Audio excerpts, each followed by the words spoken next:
KJA Global Channel. Facts hold the weak, the wise handle the sources. Understanding the root, reshaping the system, and rebuilding a nation. Series 1, The Surface and the Depth. Episode 3, Fact, Testimony, Feeling, and Interpretation. A woman describes, in her own words, what she saw on the night her neighborhood was attacked. Her account is detailed. It is internally consistent. And it is delivered through visible grief. Within her account are several different kinds of statement. Yet almost every listener will hear them as one undivided thing. What she says happened. When testimony like this enters public view, two serious failures wait on either side. The first failure is to treat every word as equally verified and beyond examination. Direct observation, interpretation, second-hand information, emotion, and moral judgment are merged into one claim. Then, if one attached detail later proves inaccurate, people use that weakness to attack the credibility of everything the witness said. The second failure is even more destructive. It is to treat any uncertainty, inconsistency, or missing detail as proof that the entire account is dishonest. One imprecise detail becomes an excuse to discard the person, the experience, and every part of the testimony. Both failures cost the witness. Both can damage the public record. And both arise from the same mistake, refusing to distinguish the different kinds of truth carried within human speech. A better path exists. It begins by taking testimony more seriously than either failure does. Not through blind acceptance. Not through automatic suspicion. But through disciplined, humane precision. In Episode 2, we built a 5-field standard for verifying factual claims: source, date, scope, corroboration, and confidence. Today, we go further. Because most information does not reach us as a bare factual claim. It reaches us through human beings. Through memory. Through language. Through fear, grief, loyalty, judgment, and moral conviction. All of these matter. None should be erased. But they are not the same kind of statement.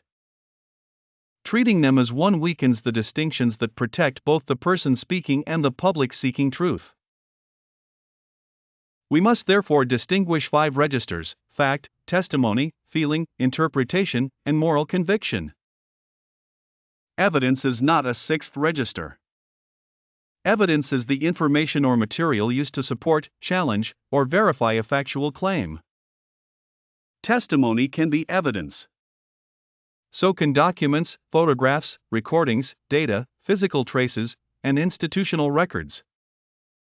Corroboration occurs when independent evidence supports a material part of a claim. First, fact. A fact is a claim about reality that has been adequately verified within a defined scope.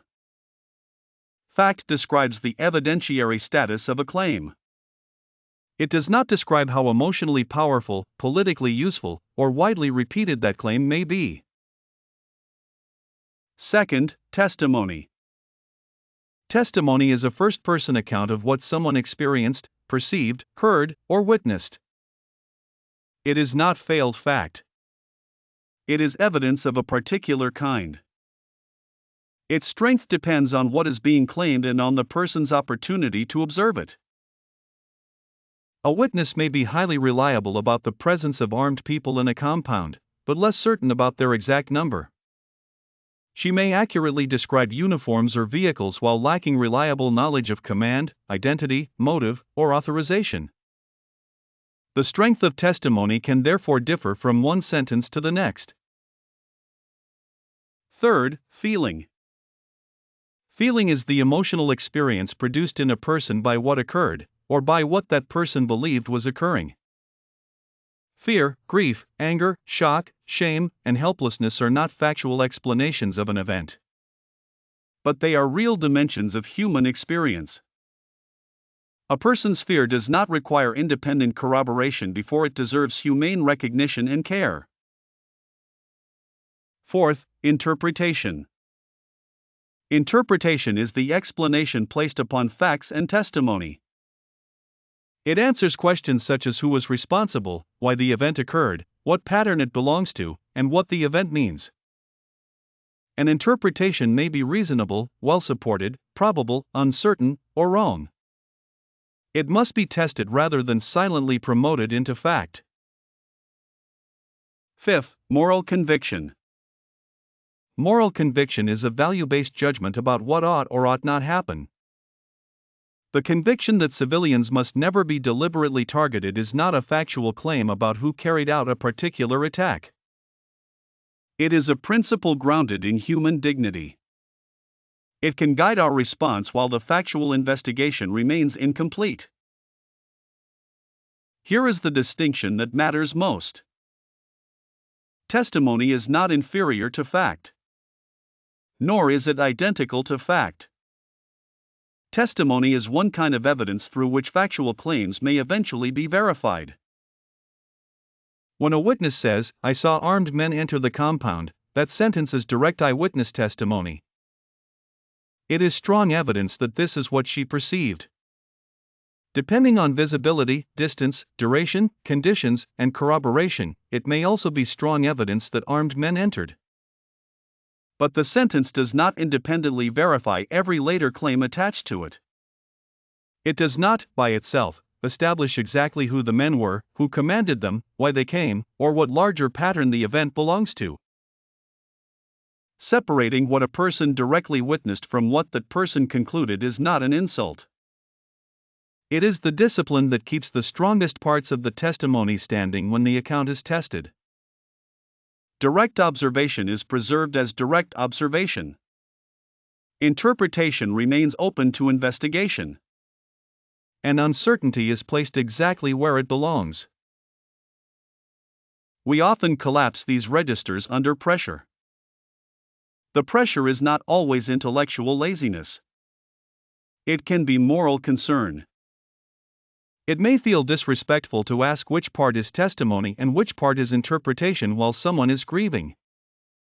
It may feel safer to accept every statement as equally certain than to risk appearing cold or disloyal. But precision does not require interrogating a traumatized person in the moment of distress. Safety, consent, dignity, and immediate care come first. Precision can begin with the listener, journalist, mediator, investigator, or citizen who records and repeats the account. Preserve the witness's exact words. Do not add certainty the witness did not claim. Do not force repeated retelling merely to satisfy public curiosity. And protect identities or locations when disclosure could create further harm. Stress and trauma can affect sequence, timing, and peripheral detail. An inconsistency may matter, but it does not automatically prove dishonesty. Perfect consistency is not proof of truth, and imperfect recall is not proof of deception. Credibility must be assessed carefully, claim by claim, alongside all available evidence. Now return to the woman's account. She says, "I saw armed men enter the compound." This is testimony. It is direct evidence of what she reports witnessing. She says, "There were at least 6 of them." This is also testimony. It is a specific observational detail that benefits from corroboration if the precise number affects what follows. She says, "I have never been so afraid in my life." This is feeling. Her fear does not need external verification before it deserves recognition.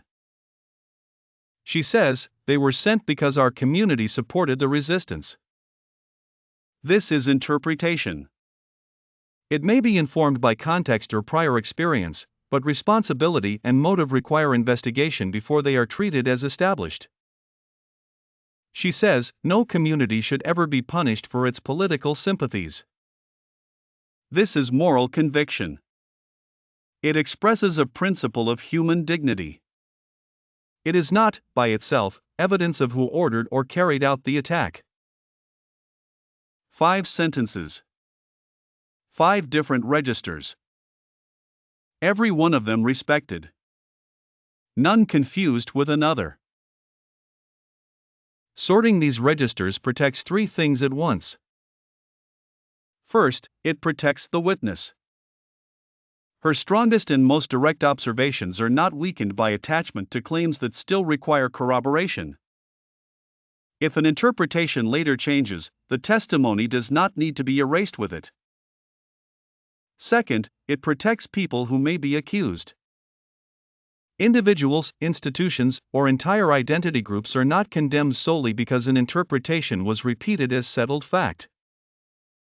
Accountability becomes more credible when it rests on evidence rather than collective suspicion. Third, it protects the public record. If correction later becomes necessary, the correction can be directed toward the unsupported detail or interpretation. It does not require the public to declare that the witness invented everything. Nor does it require defenders of the witness to preserve every claim unchanged merely to protect her dignity. This is not distance from suffering. It is the most respectful form of attention. Attention precise enough to hear what was actually said. Honest enough to identify what remains uncertain. And disciplined enough not to use another person's pain as material for an accusation the evidence cannot yet carry. Use the 5-register listening check whenever you receive or repeat a personal account. What has been independently verified as fact? What did the person directly experience or witness? What feeling is the person describing? What explanation has been inferred? What moral principle is being affirmed? And what remains unknown? Record the categories separately. Repeat them with their proper labels. Seek corroboration for material factual claims. Preserve uncertainty where uncertainty remains. Protect the witness from unnecessary exposure. And correct interpretations without attacking the person's dignity. None of this asks you to feel less. It asks you to know what you are carrying when you carry another person's account into public life. Are you repeating an established fact? A person's direct experience? An emotional truth? An explanation? Or your own conviction about what should never happen to anyone? Say which is which. That single habit can make you a more trustworthy guardian of other people's testimony and a more responsible builder of public truth. Next, how events are constructed from facts.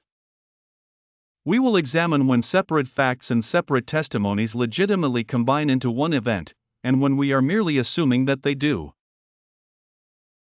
Beyond facts. Handle the sources. Watch next. Subscribe. Learn deeply. Think critically. Act responsibly. KJA Global Channel. Knowledge justifies authority.